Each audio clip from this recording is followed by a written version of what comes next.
She accepted a blind date with a millionaire, and her life changed forever after that dinner. The late afternoon sun streamed through the floor-to-ceiling windows of Premier Physical Therapy, casting long shadows across the treatment room. Zara Knight adjusted her patient's leg with practiced precision, her keen eyes focused on every subtle movement. At 28, she had already built a reputation as one of Manhattan's most promising physical therapists. "That's it, Mrs. Rodriguez. Just a little more," Zara encouraged, her voice warm and confident. Her patient, a grandmother recovering from hip surgery, grimaced but pushed through the exercise. "And perfect. You're making incredible progress." Mrs. Rodriguez beamed, the pride in her achievement evident. "Only because you make me feel like I can do anything, honey." Zara's infectious laugh filled the room as she helped Mrs. Rodriguez to her feet. This was why she loved her job, watching people reclaim their strength, their independence, their joy of movement. It wasn't just about healing bodies, it was about restoring confidence. After finishing her notes, Zara gathered her things, her mind already dancing with possibilities for her own studio. She had been saving diligently, researching locations, drafting business plans. The dream felt closer every day, a modern, welcoming space where healing and movement would intertwine. The subway ride home was packed with the usual evening crowd, but Zara barely noticed. Her wireless earbuds pulsed with an infectious Afrobeat rhythm, and her body swayed subtly to the music. A small smile played on her lips as she thought about the upcoming dance session with her best friend, Layla. Her phone buzzed with a text from her grandmother. "Baby girl, don't forget Sunday dinner. I'm making your favorite mac and cheese." The thought of her grandmother's cooking made her stomach growl. Sunday dinners at Grandma Rose's were sacred, a tradition that kept their family close despite everyone's busy lives. The house would be filled with the aroma of soul food, laughter would echo through every room, and stories would flow as freely as sweet tea. Later that evening, at the dance studio, Zara let the music take control. Her natural curls bounced as she moved, each step a celebration of freedom and joy. Layla matched her energy, their bodies moving in perfect synchronization. "Girl, you're on fire tonight," Layla called out, her hijab slightly askew from their energetic routine. Zara spun gracefully, her yellow workout top contrasting beautifully with her dark skin. "Had to work off Grandma's cornbread somehow." As they cooled down, Layla brought up the inevitable topic. "So, any interesting prospects in the romance department?" Zara's smile faltered slightly. She absent-mindedly touched the delicate gold necklace at her throat, a habit she'd developed after her last relationship ended. "You know I'm focused on the studio right now." Layla raised an eyebrow, unconvinced. "So, and that has nothing to do with Michael." The name still had the power to make Zara's chest tighten. Michael had been her first serious relationship after college. He'd seemed perfect, successful, charming, ambitious, until she realized he saw her as an exotic adventure rather than a partner. His casual comments about her hair, her family's traditions, her dance style, each one had chipped away at her confidence until she hardly recognized herself. "Faith, that was 2 years ago," Zara deflected, taking a long drink from her water bottle. "Exactly. 2 years of you hiding behind work and dance. You're brilliant, gorgeous, and have more passion in your little finger than most people have in their whole body. Don't let one ignorant man rob you of love." Back in her apartment, Zara stood on her small balcony, looking out at the city lights. Her space reflected her personality. Warm colors, African prints mixed with modern furniture, photos of family and friends covering one wall, and her collection of plants thriving in every corner. She pulled up her business plan on her tablet, making notes about potential locations. The Upper West Side had some promising spaces, but the rent was steep. Still, with her savings and the small inheritance her grandfather had left her, a notification popped up. Another text from Layla. "Dinner tomorrow, I promise no matchmaking attempts." This time, Zara smiled despite herself. Maybe Layla was right. Maybe it was time to open herself up to possibilities again. But it would have to be different this time.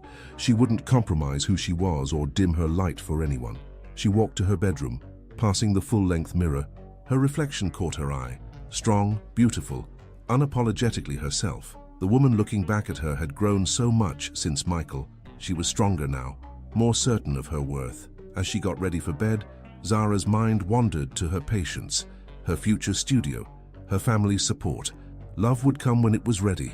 For now, She was dancing through life on her own terms, and that was more than enough. Little did she know, fate had already set in motion events that would challenge everything she thought she knew about love, trust, and the power of second chances. The 45th floor of Sterling Innovations commanded a breathtaking view of Manhattan's skyline, but Nathan Alexander Sterling barely noticed it anymore. At 35, he had achieved what most people spent their entire lives chasing: success, wealth, respect. Yet on nights like this, with the city glittering below like scattered diamonds, the emptiness felt almost tangible. The Singapore numbers just came in. Mr. Sterling, his assistant, Daniel, announced from the doorway. They're exceeding projections by 15%. Nathan nodded, his reflection in the floor-to-ceiling window mirroring his precise movements. His tailored charcoal suit and steel blue tie projected exactly what he had spent years cultivating: power, control, excellence. Schedule a call with the APAC team for tomorrow morning. I want to capitalize on this momentum. After Daniel left, Nathan's fingers instinctively moved to his left eyebrow, tracing the almost invisible scar hidden beneath, a habit he had developed over the years when stressed or deep in thought. The morning's board meeting had been particularly challenging, with the company's rapid expansion creating both opportunities and complications. His office, like everything else in his life, was a study in minimalist perfection. Clean lines, monochromatic colors, everything in its place. The only personal touch was a black and white photograph hanging on the wall, a misty morning in Central Park, a solitary figure on a bridge, their silhouette barely visible through the fog. He had taken it himself, though few knew about his passion for photography. The intercom buzzed. "Mr. Sterling, your mother is on line 1? Nathan suppressed a sigh. Put her through. He already knew what this call would be about. "Nathan, darling." Catherine Sterling's voice carried the polished tone of Manhattan's upper echelon. "I trust you remember about the benefit dinner next Thursday." "I have a meeting that evening, Mother." He shuffled some papers on his desk, more for something to do with his hands than actual need. "Cancel it. It wasn't a request. The Ashworths will be there. Their daughter Olivia just moved back from London. She's working at Goldman now." Nathan pinched the bridge of his nose. "Mother." "You're 35, Nathan. It's time you thought about settling down. The company needs stability. The board is more than satisfied with my performance." He cut in, his tone firm but respectful. "The Singapore expansion alone, I'm not talking about business, and you know it." There was a pause, and when she spoke again, her voice had softened. "It's been 15 years, sweetheart. Madeline wouldn't want—" "I have another call coming in," Nathan interrupted, his grip tightening on the phone. "We'll talk later." He ended the call before she could respond, walking back to the window. The mention of Madeline's name had done what it always did, ripped open a wound that had never truly healed. 15 years hadn't dulled the memory of screeching tires, shattering glass, and the deafening silence that followed. Hours later, Nathan's private elevator opened into his penthouse apartment. The space was impressive, all steel, glass, and white marble, but it felt more like a high-end hotel suite than a home. He loosened his tie, poured himself 2 fingers of Macallan 18, and walked to his study. Hidden behind a panel was a door that led to his darkroom, the one space where he allowed himself to be less than perfect. The familiar smell of developing chemicals greeted him as he entered. Here, among the hanging photographs and red safety lights, he felt closest to who he used to be before the accident. He pulled out a portfolio of his recent work: black and white street photography, architectural studies, moments of life caught in shadows and light. Each image revealed what he couldn't express in words: loneliness, longing, the search for connection in a disconnected world. His phone buzzed with a text from his younger sister, Madison. Mom called. "Stop being difficult. Come to the dinner. I'm tired of watching you hide behind that desk." Nathan set down his drink and picked up one of the photographs, a series of doors, each one slightly ajar, leading into darkness. He had taken it last weekend, during one of his solitary walks through the city. The metaphor wasn't lost on him. Another text from Madison. "I'm setting you up on a blind date. No arguments. You need this." "She's amazing. Nothing like the usual trust fund babies Mom throws at you." Before he could reply, she sent another. "And don't you dare cancel. I'll just keep setting them up until you go on at least one." Nathan looked at his reflection in the dark room's small window. Deep blue eyes stared back at him, carrying the weight of unspoken stories. His perfectly trimmed dark hair, the subtle touches of gray at his temples, The aristocratic features inherited from his mother. Everything about him was designed to keep people at a safe distance. But lately, that distance had started to feel less like protection and more like prison. He picked up his camera, a vintage Leica M6 that had belonged to his father. Through the viewfinder, the world made sense. There were no expectations, no pressure, no ghosts of the past. Just light and shadow, moment and memory. A final text from Madison lit up his phone. Her name is Zara. Friday at 8. Antonello's. Don't make me come drag you there myself. Nathan set down his camera and reached for his drink. Friday. A blind date. His sister's attempt to pull him out of his self-imposed isolation.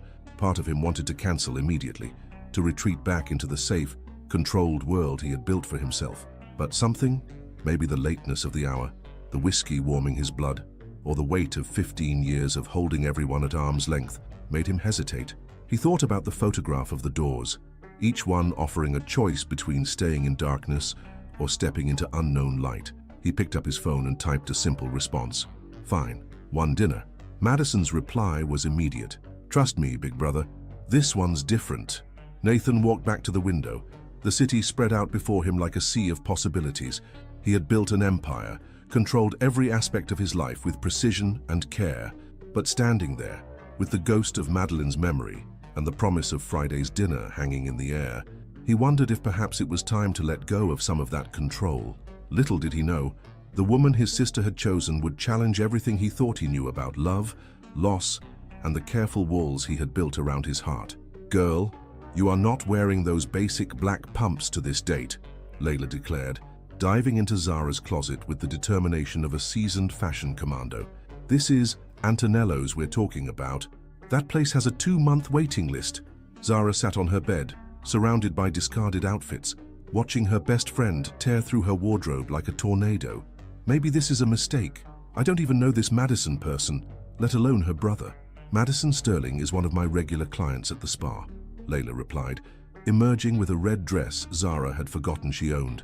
Trust me, she's nothing like those uptight Upper East Side princesses, and she swears her brother is different too. The dress in question was a deep crimson number that Zara had bought on impulse during a shopping spree with her cousin last year. The color popped beautifully against her skin tone, and the cut was both elegant and daring. She had never found the right occasion to wear it. Perfect, Layla held it up triumphantly, with those gold strappy sandals you wore to your cousin's wedding. An hour later, Zara stood before her mirror, hardly recognizing herself. The dress fit like a dream, hugging her curves without being restrictive. Her natural curls were styled in a sophisticated updo, with a few strategic tendrils framing her face. The gold accessories, delicate earrings that had belonged to her mother, and a simple bracelet, completed the look. One final touch. Layla spritzed Zara's favorite perfume in the air, letting her walk through the scented mist. Now remember, this is just dinner. No pressure. If he's boring, you never have to see him again. Across town, Nathan stood in his penthouse, adjusting his tie for the third time. He had chosen a charcoal Tom Ford suit that his tailor had insisted brought out the blue in his eyes. His sister's words from their earlier phone call echoed in his mind. Just be yourself, Madison had said. The real you, Nate, not the CEO version. The real him. Nathan wasn't sure he remembered who that was anymore. Antonello's was nestled in a historic building in the West Village, its warm lighting and exposed brick walls creating an atmosphere that was both elegant and intimate. Zara arrived first, her Uber dropping her off precisely at 7:55 p.m. The maitre d' led her to a quiet corner table, partially screened by a beautiful vintage wine rack.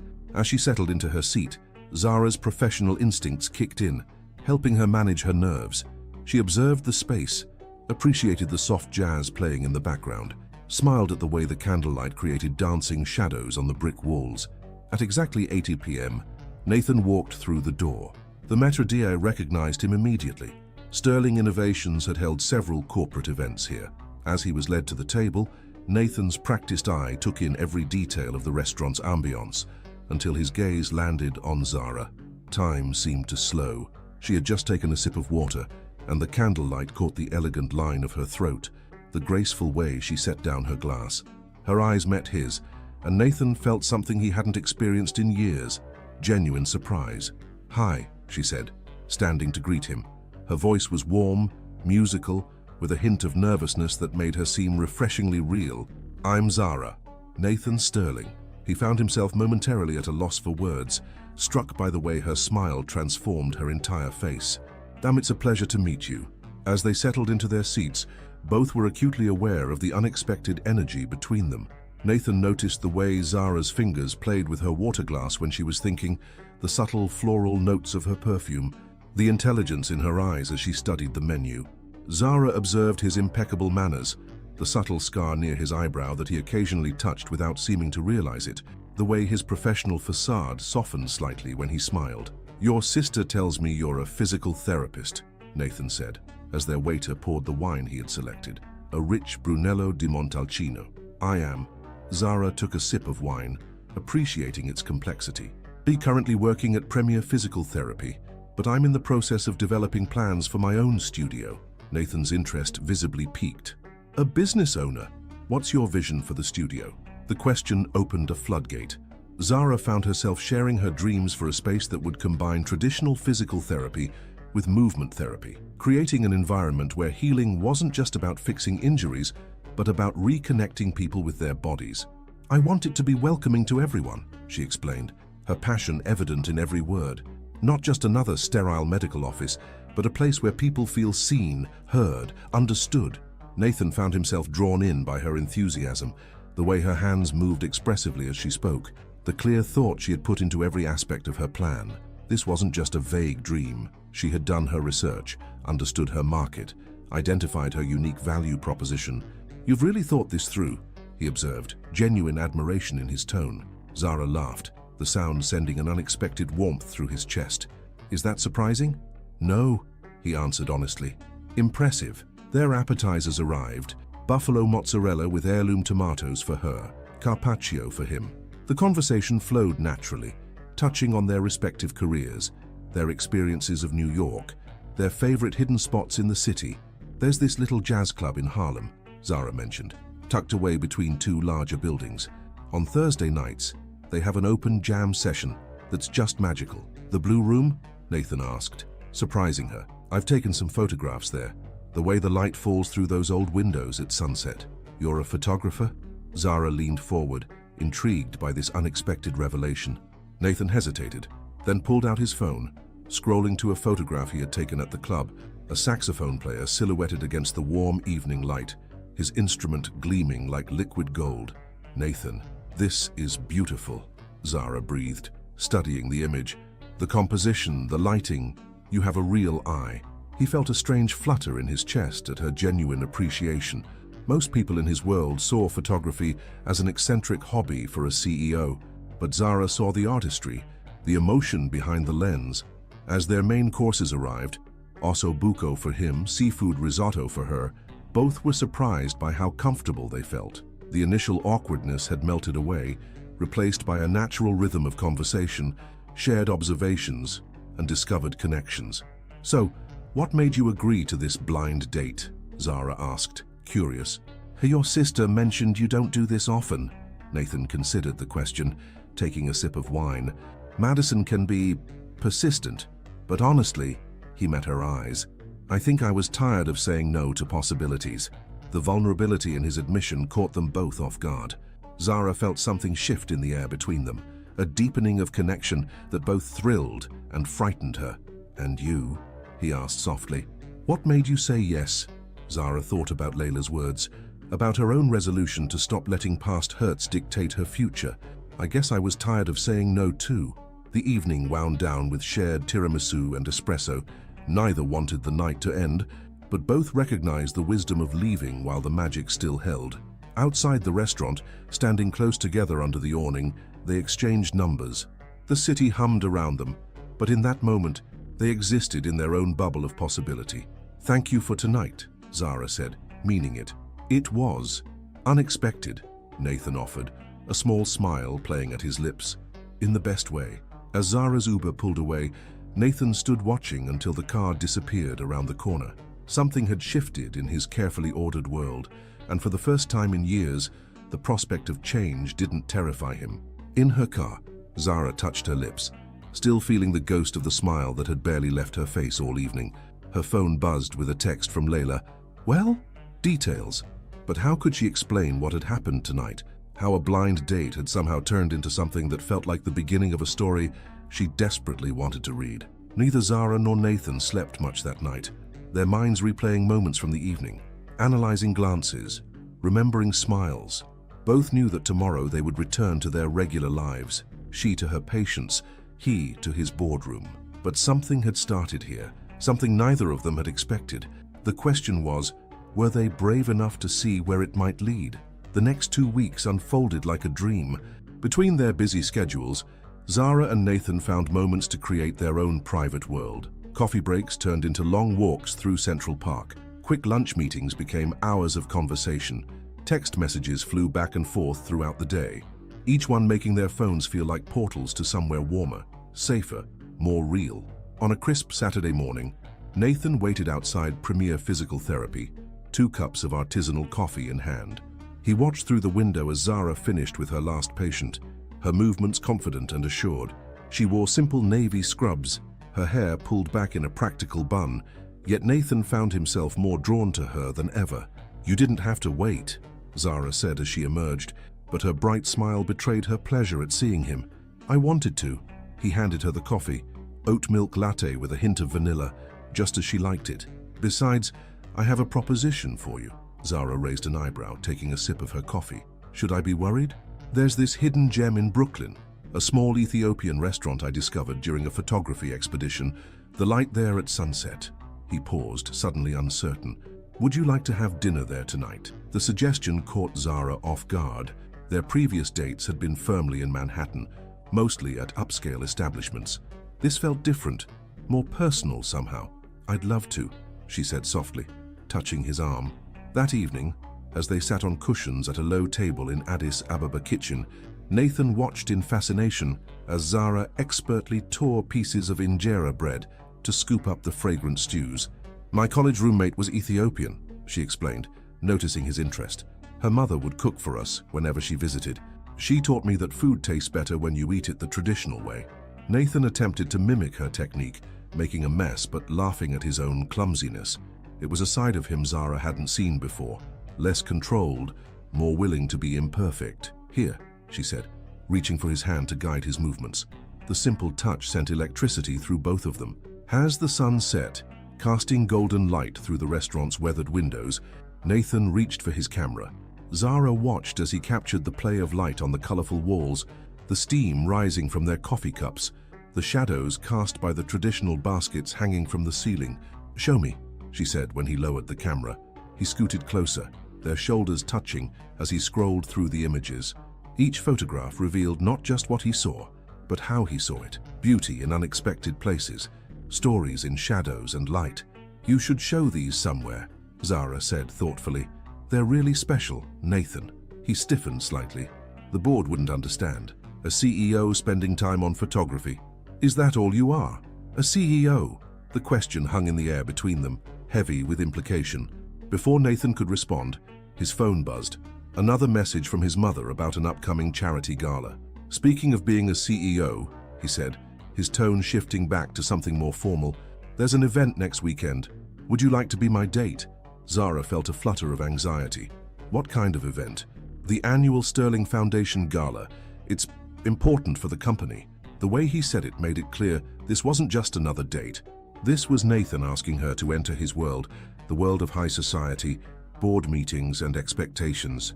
"I'd love to," she said, pushing down her nervousness. Later that week, Zara found herself in an exclusive boutique with Layla, hunting for the perfect gown. "What about this one?" Layla held up a sleek black number. "Too safe," Zara decided. "I want something that makes a statement."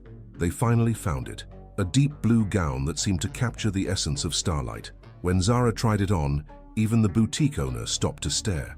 "Now that," Layla declared, "is how you announce your presence." The night of the gala arrived clear and cool. Nathan's driver picked Zara up in a sleek black car. When she stepped out at the venue, one of the city's most prestigious hotels, Nathan was waiting at the top of the stairs. His sharp intake of breath when he saw her made every moment of preparation worth it. The blue gown flowed like water, her natural hair styled in an elegant updo with delicate crystal pins catching the light. "You look," Nathan seemed at a loss for words. "So do you," she smiled, adjusting his bow tie slightly. They entered the ballroom together, and Zara felt the weight of dozens of eyes on them. Nathan's hand at the small of her back steadied her as they made their way through the crowd. "Nathan, darling," an elegant woman in her 60s approached, her smile not quite reaching her eyes. "And this must be Mother. This is Zara Knight. Zara, my mother, Catherine Sterling." Catherine's handshake was perfectly polite, but Zara felt the subtle assessment in her gaze. "How lovely. And what do you do, dear?" "I'm a physical therapist," Zara answered, keeping her voice steady. "Currently working on plans to open my own practice." "How enterprising." Catherine's tone made the word sound less than complimentary.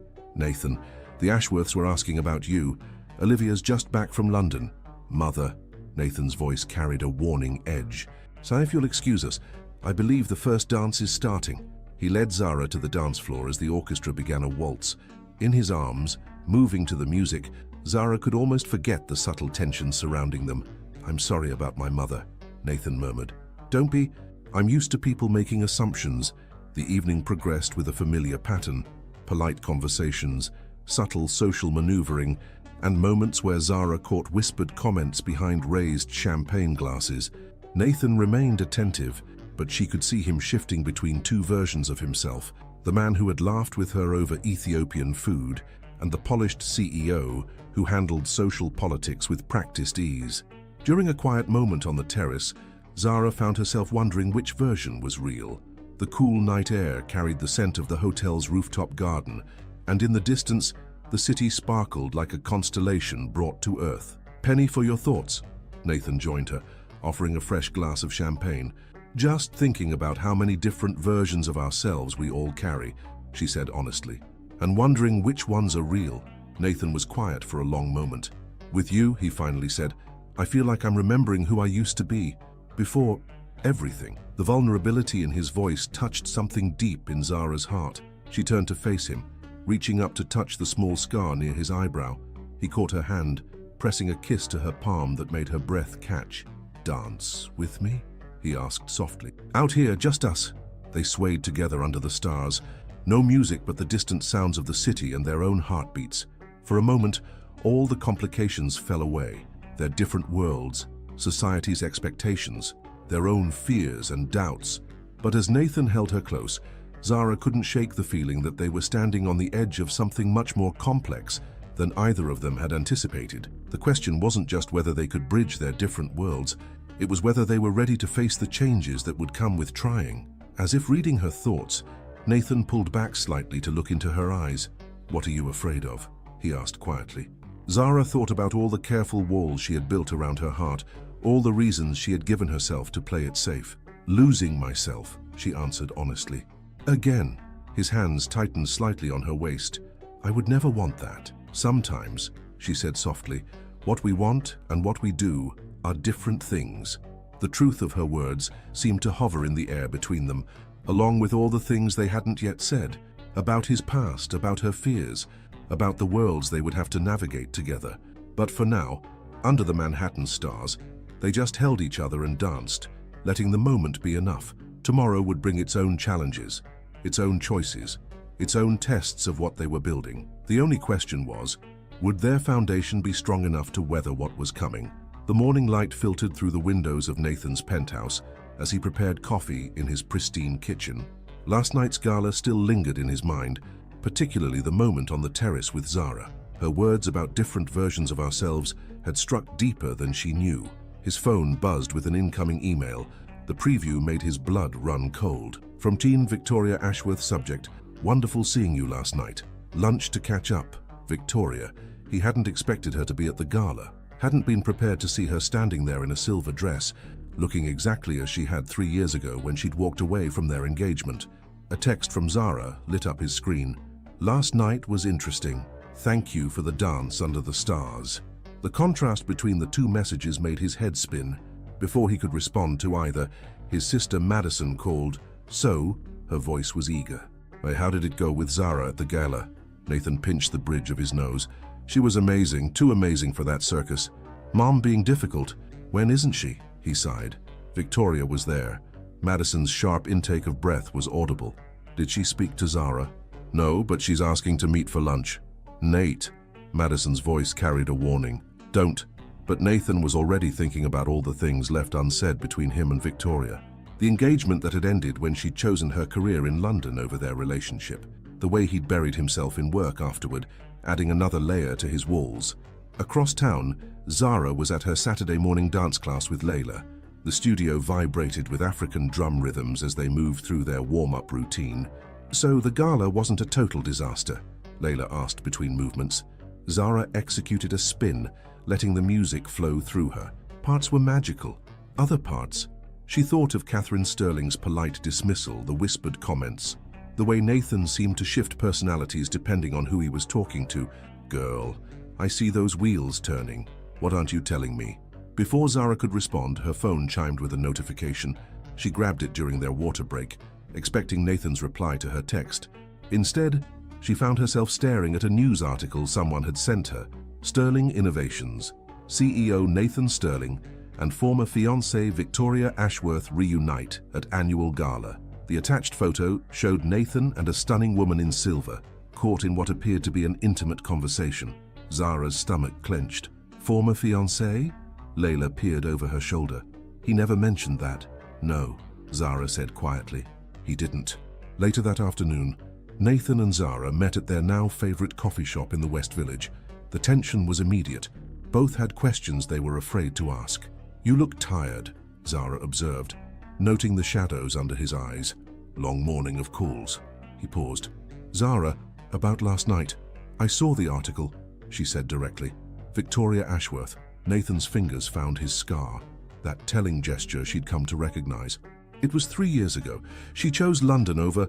He trailed off. Over you, Zara finished softly. Why didn't you tell me? The same reason you haven't told me about Michael. The name hit Zara like a physical blow. How do you know about him? Madison heard from Layla. He met her eyes. We all have pasts, Zara. Pasts are one thing, but Victoria is very much your present, isn't she? I saw how you looked at her last night. That's not fair. Nathan's voice took on that controlled tone she was beginning to hate. You don't understand the history. Then help me understand. Zara's voice rose slightly, drawing glances from nearby tables. Help me understand why you become a different person, depending on who you're with. Help me understand why your mother looks at me like I'm a temporary inconvenience. Help me understand why you never mentioned that the woman you were going to marry was at that gala. Nathan's jaw tightened. My relationship with Victoria is complicated. Is present tense? Zara stood up. When you figure out if it's past or present, let me know. She walked out, tears threatening to fall. Behind her, she heard Nathan call her name, but she didn't turn around. The next week passed in a blur of missed calls and unsent texts. Zara threw herself into work, staying late at the clinic and spending extra hours researching locations for her studio. Nathan buried himself in meetings, his photographs gathering dust in the darkroom. It was Madison who finally intervened, showing up at Zara's clinic unannounced. He's miserable, she said without preamble, and from what Layla tells me, so are you. Zara continued organizing patient files. He's having lunch with Victoria tomorrow. I know. Madison sat down. But do you know why? Zara finally looked up. Why? Because the night of the accident, the one that gave him that scar, Victoria was there. She was in the other car. The revelation hit Zara hard. What? They were both 17. Nathan was driving his girlfriend Madeline home from a party. Victoria ran a red light. Madeline didn't survive. Madison's voice was gentle. Every time he sees Victoria, he relives that night. It's not love, Zara, it's guilt. Zara sank into her chair. Why didn't he tell me? The same reason you haven't told him the full story about Michael. Some wounds are harder to share than others. That evening, Zara found herself walking through Central Park, retracing the paths she and Nathan had walked together. She thought about walls and wounds, about the versions of ourselves we show the world versus the ones we keep hidden. Her phone buzzed with a text from Nathan. I miss you. Can we talk? She stared at the message, thinking about all the layers of hurt and hope that had brought them to this point, about how easy it would be to walk away, to protect herself from the complexity of loving someone who was still healing.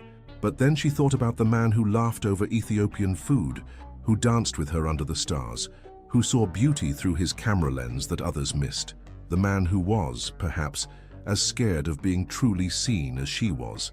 Her fingers hovered over the keyboard as the sun set over Manhattan, painting the sky in shades of possibility. The Italian restaurant was quiet for a Thursday afternoon. Victoria Ashworth sat across from Nathan, her silver blonde hair catching the light, her Chanel suit immaculate as always. Between them, 2 untouched glasses of wine and 15 years of shared history sat like a wall. "You look good, Nate," she said softly. "Different somehow." Nathan traced the rim of his wine glass. "Why did you want to meet, Victoria? Can't old friends catch up?" When he didn't respond, she sighed. "I saw you at the gala, with her. You seemed happy. Her name is Zara." "I know." Victoria's perfectly manicured fingers played with her napkin. "She's nothing like the women you usually date." "That's what I love about her." The words slipped out before he could catch them. Victoria's eyes widened slightly. "Love?" The realization hit Nathan like a thunderbolt. Yes, love. Despite his careful walls, despite his controlled existence, despite everything, he had fallen in love with Zara Knight. "I never meant to hurt you that night," Victoria said suddenly. "Either of you. I was young, stupid, showing off my new car." "Don't." Nathan's voice was sharp. "We're not doing this, aren't we? Isn't that why you agreed to meet?" To finally talk about what happened. Across town, Zara sat in her grandmother's kitchen, the familiar scent of rose water and vanilla in the air. Rose Knight's hands moved steadily as she rolled out dough for her famous sweet potato pie. "Sometimes," Rose said wisely, "we're so busy protecting ourselves from past hurts that we miss the healing right in front of us." Zara watched flour dust the air like snow. "Michael made me feel like I had to change everything about myself to be worthy of love. And this, Nathan? He makes me feel—" Zara searched for the words. "Like he sees me, really sees me, even the parts I try to hide. But he has his own walls, his own hurts." Zara thought about what Madison had told her. "I'm afraid we're both too broken to make this work." Rose stopped rolling the dough. "Child, let me tell you something about being broken. You see this bowl?" She picked up a beautiful ceramic bowl with gold veins running through its cracks. "This was your grandfather's favorite. I dropped it 10 years ago. Instead of throwing it away, I fixed it using that Japanese technique. What's it called?" "Kintsugi," Zara supplied. "Yes, they fill the cracks with gold, believing that something becomes more beautiful for having been broken." Rose's eyes were gentle. "Sometimes love is like that. It's not about finding someone perfect. It's about finding someone whose broken pieces fit with yours." Zara's phone buzzed. A text from Nathan. "I'm at the Blue Room. Please come. We need to talk." The sun was setting when Zara arrived at the jazz club. Through the window, she could see Nathan sitting at their usual table, his camera on the table in front of him. The same table where they'd first shared their dreams, where he'd shown her his photographs, where she'd first felt herself falling for him. The club was empty, except for a few staff members setting up for the evening. Jazz music played softly from the speakers. John Coltrane's In a Sentimental Mood. "You came," Nathan said softly as she approached. "I came." He pushed a folder across the table. Inside were photographs, dozens of them. Zara looking at her patients with compassion, Zara dancing, lost in the music, Zara laughing with her family, Zara in quiet moments, her face reflecting thoughts he could only guess at. "When did you take these?" "Every moment I could." His voice was rough with emotion. "I've spent 15 years hiding behind my camera, capturing other people's lives because I was afraid to live my own. Then I met you." Zara's throat tightened. "Nathan, I had lunch with Victoria today." The words hung in the air between them. Zara started to stand, but Nathan caught her hand. "Please, let me finish." His fingers were trembling slightly. "I needed to see her, to face her, to finally let go of the past, because I realized something today. I'm in love with you, Zara Knight." Tears spilled down Zara's cheeks. "You can't just say that and expect everything to be okay." "I know." He pulled out one last photograph, the one of the doors leading into darkness. "I've spent my whole life hiding behind these doors, hiding from pain, from loss, from the possibility of love. But you—" He took a shaky breath. "You make me want to step through them." "I'm scared," Zara admitted. "Not just of you hurting me, but of hurting you, of not being enough." "Enough?" Nathan stood, moving around the table to kneel beside her chair. "Zara, you're everything. Your strength and grace and joy and passion. Your morning coffee and Ethiopian food and dancing in the street. You're every photograph I wish I could take, every moment I want to capture and keep forever. I need you to let me see all of you, Zara said softly. Not just the CEO, not just the photographer, everything, even the broken parts, especially those. She touched his scar gently. Because I have broken parts too, and maybe we can help each other heal. Nathan pulled her close, pressing his forehead to hers. I'm sorry I didn't tell you about Victoria, about Madeline. I was afraid if you knew how damaged I was. Shh, Zara kissed him softly. We all have damage. What matters is what we choose to do with it. In the background, the jazz music shifted to Ella Fitzgerald's Dream a Little Dream of Me. Nathan stood, pulling Zara to her feet. Dance with me? They swayed together in the empty club, the late afternoon sun painting everything in shades of gold. Zara rested her head on Nathan's shoulder, feeling his heartbeat against her cheek. Tell me about Madeline, she said softly. And there, in the gentle light of sunset, Nathan finally opened the door he had kept locked for 15 years. He told Zara everything, about the party, the accident, the years of guilt and grief. She held him as he spoke, her presence an anchor in the storm of memory. When he finished, Zara shared her own story, about Michael's subtle cruelty, about losing herself trying to fit his idea of perfection, about learning to love herself again. They talked until the stars came out, until the evening crowd began filtering into the club, until their coffee grew cold and their voices grew hoarse. They talked about fears and dreams, about family and future, about all the ways love can hurt and heal. As they finally stepped out into the night, Nathan pulled Zara close for a kiss that tasted of promises and possibilities. What happens now? She whispered against his lips. Now? He smiled, the expression reaching his eyes in a way she had never seen before. Now we write our own story, together. Above them, the Manhattan sky sparkled with stars, each one a witness to the moment when two people chose to be brave enough to love, not despite their broken pieces, but because of them. The Upper West Side morning buzzed with typical Manhattan energy as Zara and Nathan walked hand in hand, examining storefronts. 3 weeks had passed since their reconciliation at the Blue Room, and today they were hunting for the perfect location for Zara's studio. What about this one? Nathan stopped in front of a corner space with large windows. The morning light streamed in, creating patterns on the worn wooden floor visible through the glass. Zara pressed her face close to the window, mentally arranging equipment and reception areas. The natural light is amazing, but it's probably way out of my budget. Let me help, Nathan said, not for the first time. I could. No. Zara's tone was gentle but firm. We talked about this. I need to do this on my own. Nathan squeezed her hand, respecting her independence while fighting his instinct to solve problems. It was a delicate balance they were learning to navigate, supporting each other without overshadowing one another's dreams. They continued their walk, stopping at their favorite bagel shop. As they waited in line, Zara's phone buzzed with an email notification that made her gasp. What is it? Nathan asked, noting her expression. Remember that small business grant I applied for?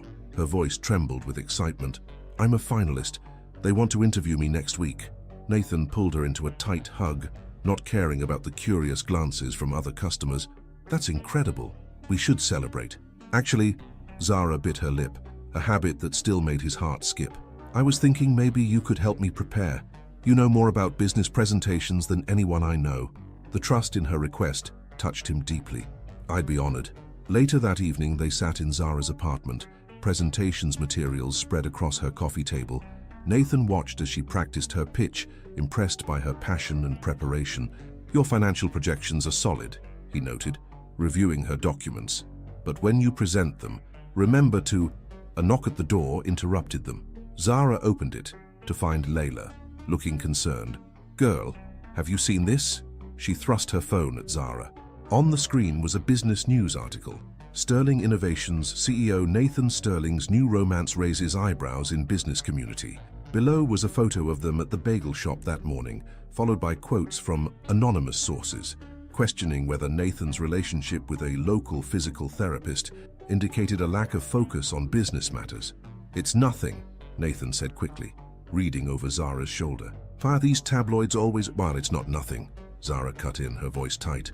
They're using our relationship to question your leadership. I don't care what they... Well, I do, Zara paced her living room. I won't be the reason your board loses confidence in you. And I definitely won't be painted as some gold digger trying to secure funding for her business through her boyfriend. Layla looked between them. I'll give you two some privacy. After she left, Nathan approached Zara, who stood staring out her window at the city lights. Hey, he said softly, look at me. She turned, her eyes bright with unshed tears. I hate this. I hate that loving you comes with public scrutiny. I hate that everything we do becomes someone else's story to tell. Then let's tell our own story. Nathan pulled out his camera. He carried it more often now, capturing moments of their life together. Remember what you told me about your grandmother's bowl, about beauty in broken pieces? Zara nodded, thinking of the gold-veined ceramic that still sat in her grandmother's kitchen. Maybe that's us, he continued. Maybe all these challenges, these differences between our worlds, they're not cracks to hide. They're places for the gold to shine through. A small smile tugged at her lips. When did you become so poetic? When I fell in love with a woman who taught me to see beauty in imperfection. The next morning, they faced their first test of this new philosophy. Nathan had a board meeting, and Zara had been invited to attend a business networking event that could help her studio plans.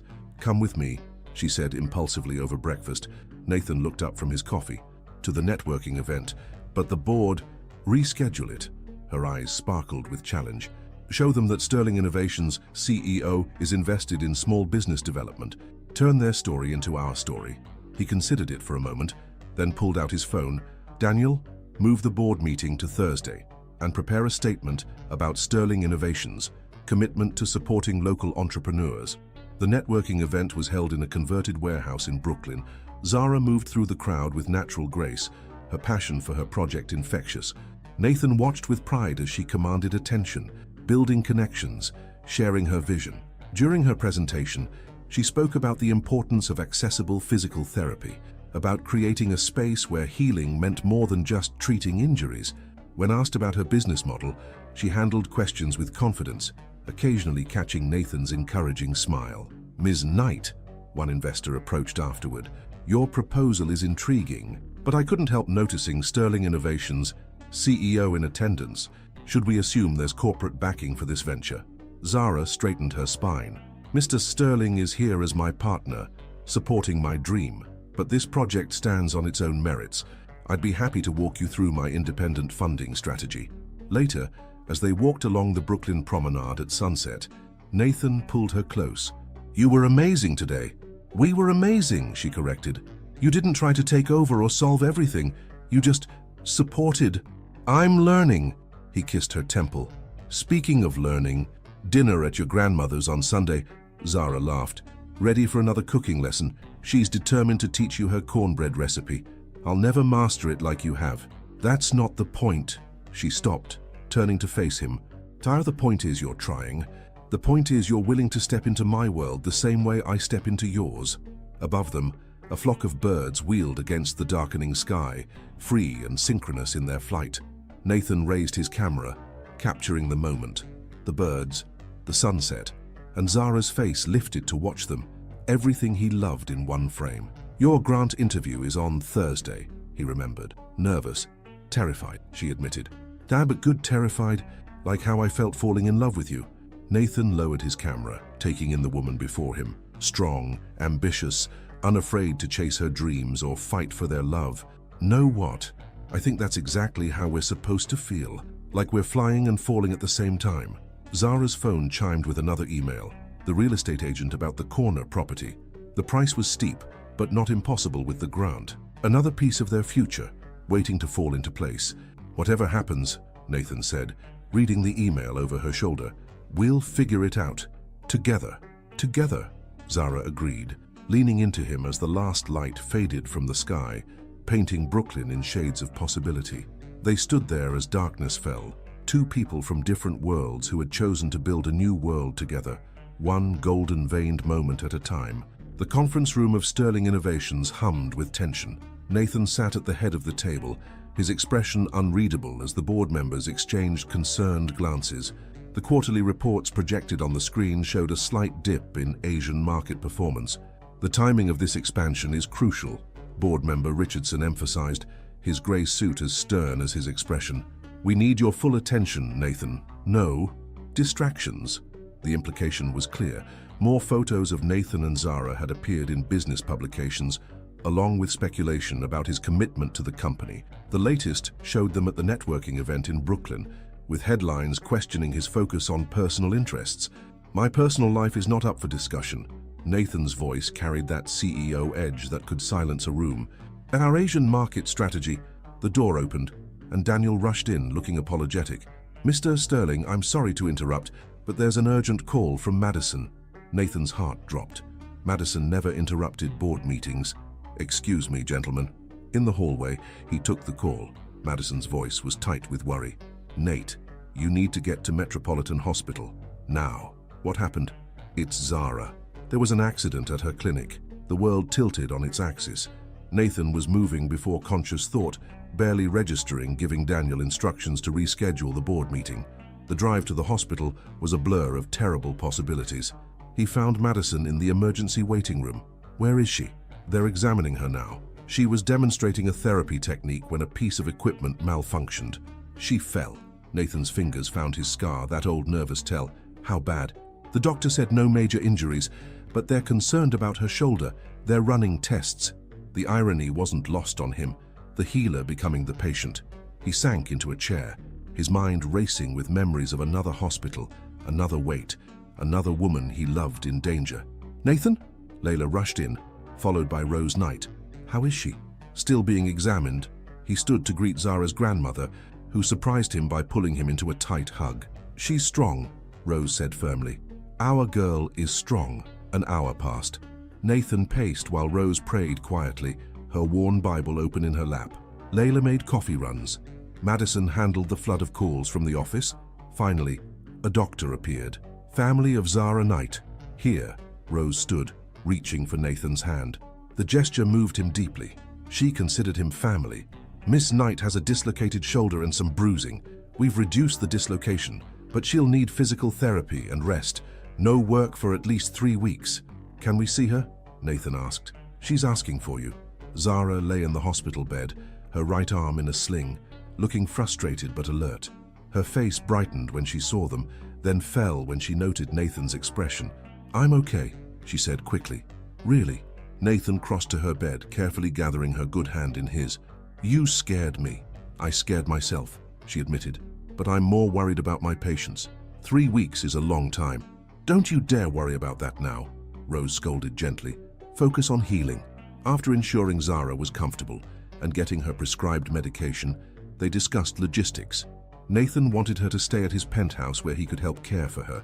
Zara insisted she could manage at her own apartment. "Compromise," Layla suggested. "Stay with your grandmother. Nathan can visit, but you'll have round-the-clock support." The solution seemed perfect until Nathan's phone buzzed with messages from the board. The Asian market situation needed immediate attention. He might have to fly to Singapore. "Go," Zara said, reading his expression. "I'll be fine. I'm not leaving you." "Nathan," her voice was firm, "your company needs you. I have family here. Don't use me as an excuse to avoid doing what needs to be done." He recognized the truth in her words, but the thought of leaving her tied his stomach in knots. Memories of Madeline surfaced, the last time he'd left someone he loved in a hospital bed. "Hey," Zara touched his face. "I'm not her. This isn't that. You're not abandoning me by doing your job." Later that evening, after getting Zara settled at her grandmother's house, Nathan stood in his dark room. The space that had once been his refuge now felt empty without Zara's laughter, her curiosity about his work, her presence making everything brighter. His phone lit up with a text from her. "Made it through first physical therapy session. Turns out I'm a terrible patient, miss you." Nathan smiled despite his worry. Another text followed. "Found the perfect location for the studio. Corner space we loved is available for a better price. Meeting with grant committee next week. Life doesn't stop for injuries." Her resilience amazed him. Here she was, injured and in pain, still pushing forward with her dreams, still encouraging him to pursue his responsibilities. He made a decision then. Opening his laptop, he began drafting a proposal for the board, a way to handle the Asian market situation without an extended stay in Singapore. It would mean more video conferences, longer hours, but he could be there for both Zara and the company. A knock at his door surprised him. It was Madison. "Thought you might need this." She handed him a manila envelope. Inside were old photographs. Him and Victoria at 17, Madeline's bright smile, the aftermath of the accident, the memories he'd been running from for 15 years. "Why are you showing me these?" Madison sat beside him. "Because you need to see the difference. Look at your eyes in these photos, Nate. Look at how lost you were, how much pain you carried." She pulled out her phone, showing him a recent photo of him and Zara at the networking event. The contrast was striking. In the old photos, his smile never reached his eyes, but with Zara, his whole face was lit with joy. "You're not that scared teenager anymore," Madison said softly. "You're not defined by what happened, and Zara's accident isn't history repeating itself. It's a chance to show her and yourself how much you've grown." Nathan stared at the photos, understanding washing over him. He'd been so afraid of history repeating itself that he'd nearly missed the point. This was his chance to write a different ending. His phone buzzed again. Another text from Zara. "Grandma's teaching me to crochet one-handed. Results questionable. Could use a photographer to document this disaster." Nathan grabbed his camera bag. "Thanks, Mads." He found Zara in her grandmother's living room. Tangled yarn everywhere, her laugh filling the space with warmth. She was wearing one of his sweatshirts, her injured arm supported by the sling, looking beautiful despite the bruises. "Just in time," she grinned. "Document my failure for posterity." Instead of raising his camera, Nathan knelt beside her chair. "Marry me." The words surprised them both. He hadn't planned this, hadn't even known he was going to say it until the words were out. But as soon as they were, he knew they were right. Zara's eyes widened. "To Nathan, not because of the accident, not because I'm afraid of losing you, but because seeing you here, laughing despite everything, still chasing your dreams. I want to spend my life loving your strength, sharing your joy, building our future together." Rose quietly slipped from the room as tears spilled down Zara's cheeks. "Are you sure? You're bored. The company. None of it matters without you." He took her good hand. "You make me better, Zara. You make me want to be better. Marry me." Her smile was brighter than any photo could capture. "Yes." Later, as they sat together on Rose's porch swing, Zara's head on his shoulder, Nathan finally raised his camera. He captured the moment, her ring catching the last light of day, their intertwined hands, the promise of tomorrow, written in gold and light. Some stories, he realized, don't need to end in tragedy. Some loves are strong enough to rewrite the past, to heal old wounds, to turn broken pieces into something more beautiful than before. The autumn sun streamed through the windows of the empty corner space that would soon become healing motion, physical therapy and wellness. Zara stood in the center of the room, her shoulder almost fully healed, imagining the transformation to come. The grant committee had approved her proposal, and with careful budgeting, her dream was finally taking shape. "The contractor can start next week," Nathan said, reviewing plans on his tablet. "But are you sure you don't want to consider the other location? The rent here is..." "Perfect," Zara interrupted, turning to face him. "Because I got it." "Got what?" Her smile was triumphant. "The lease, at the price I wanted. I negotiated with the owner directly, showed him my business plan, my grant approval, my vision for the space. He's giving me a 2-year lease with an option to buy." Nathan stared at her, pride and amazement mingling in his expression. "You never cease to amaze me. That's why you're marrying me," she teased, pulling him close for a kiss. The past month had been a whirlwind of recovery, planning, and managing the public response to their engagement. The business press had been surprisingly positive, painting it as a romance that bridged different worlds. Even the board had come around, especially after Nathan's successful handling of the Asian market situation without an extended overseas stay. But not everyone was as supportive. "Mother," Nathan sighed into his phone later that afternoon, "the plaza is not what we want." "It's tradition," Catherine Sterling insisted. "Every Sterling wedding for 3 generations. This isn't just a Sterling wedding. This is our wedding. Zara and I want something more personal." The silence on the other end spoke volumes. Finally, Catherine said, "I'm trying, Nathan. I just want what's best for you. Then try harder to understand that Zara is what's best for me." After ending the call, Nathan found Zara in his darkroom, where she'd been spending more time lately. She was studying his recent photographs, shots of her grandmother's house, her dance classes, the progression of her shoulders healing, all telling the story of their life together. "Your mother still pushing for the plaza?" she asked, not turning around. "How did you know?" That crease between your eyebrows, it only appears after calls with Catherine. She touched his face gently.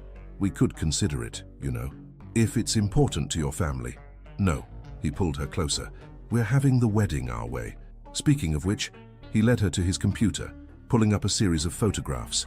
They showed an old greenhouse in the Brooklyn Botanic Garden, its Victorian architecture both elegant and organic. It's being restored, he explained, but it won't be open to the public until spring. However, I know the director of the garden, and Zara's eyes lit up.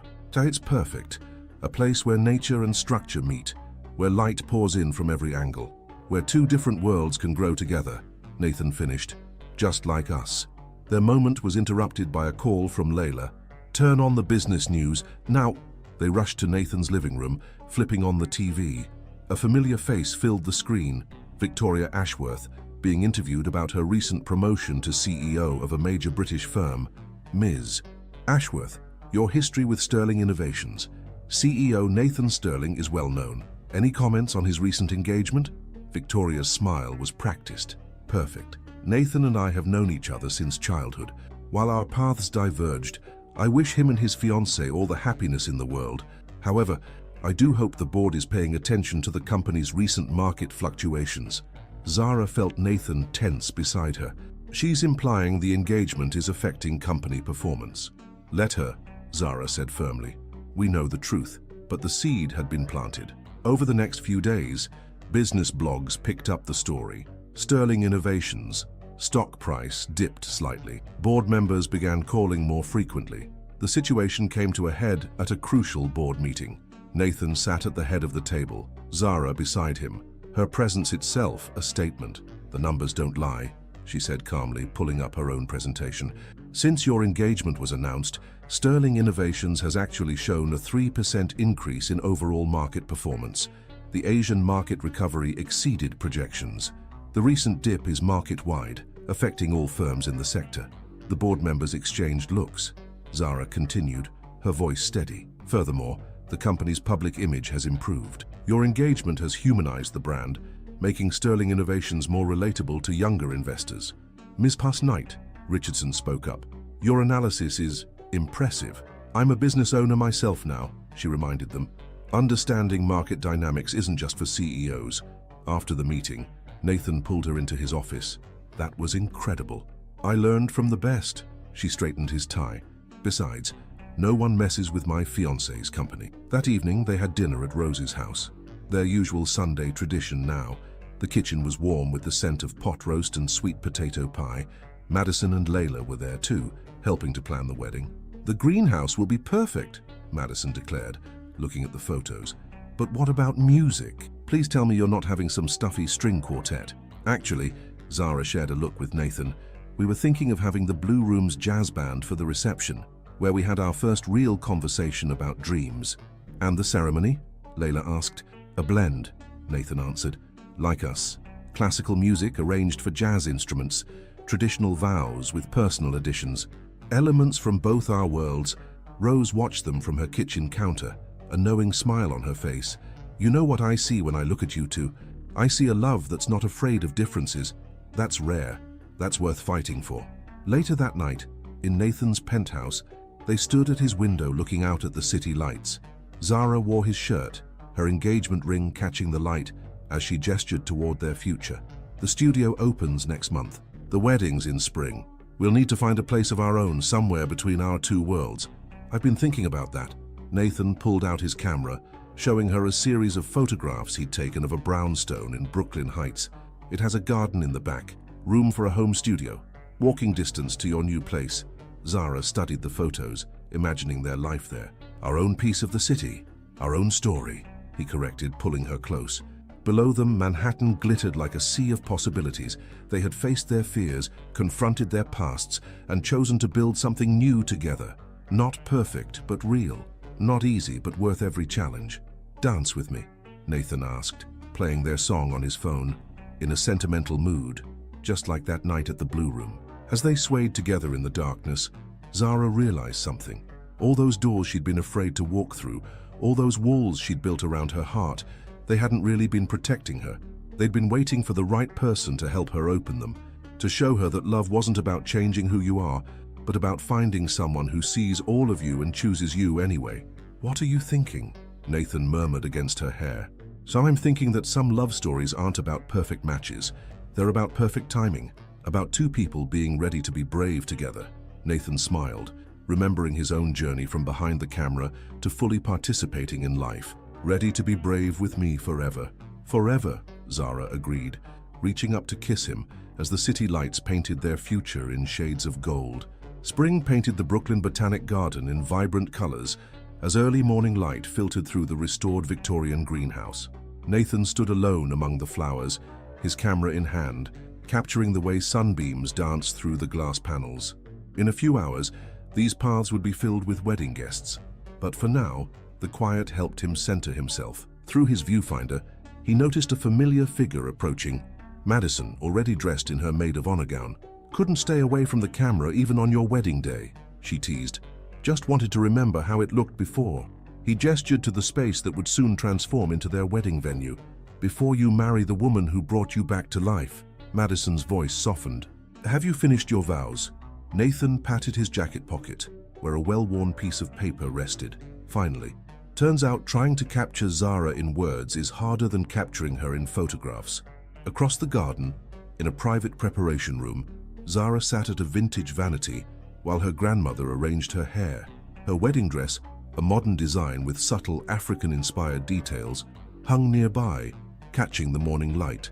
"Almost ready, baby girl?" Rose asked, securing another crystal pin. "Almost." Zara touched the delicate gold necklace at her throat, a gift from Nathan, containing one of his photographs of them dancing at the Blue Room, miniaturized into a locket. "Is it normal to feel this peaceful?" Layla looked up from arranging flowers. "Peaceful? Girl, I expected you to be a bundle of nerves." "I was," Zara admitted, "until this morning. Then I woke up and just felt ready. Like everything in my life has been leading to this moment." The door opened and Madison slipped in. "Wait until you see the greenhouse." Nathan's been photographing it all morning, when he's not practicing his vows under his breath. As the morning progressed, guests began arriving. The greenhouse filled with an elegant mix of people from both their worlds. Nathan's business associates in designer suits, mingling with Zara's dance students in colorful dresses, board members chatting with physical therapy patients who had become friends. Catherine Sterling arrived early, impeccably dressed but looking slightly uncertain. She found Zara in the preparation room. "I brought you something," she said, holding out a small box. Inside was a delicate pearl bracelet. It was my grandmother's. She was also a woman who married into the Sterling family and changed it for the better.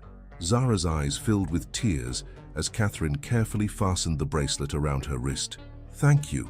"No," Catherine said softly. "Thank you for showing my son how to live again."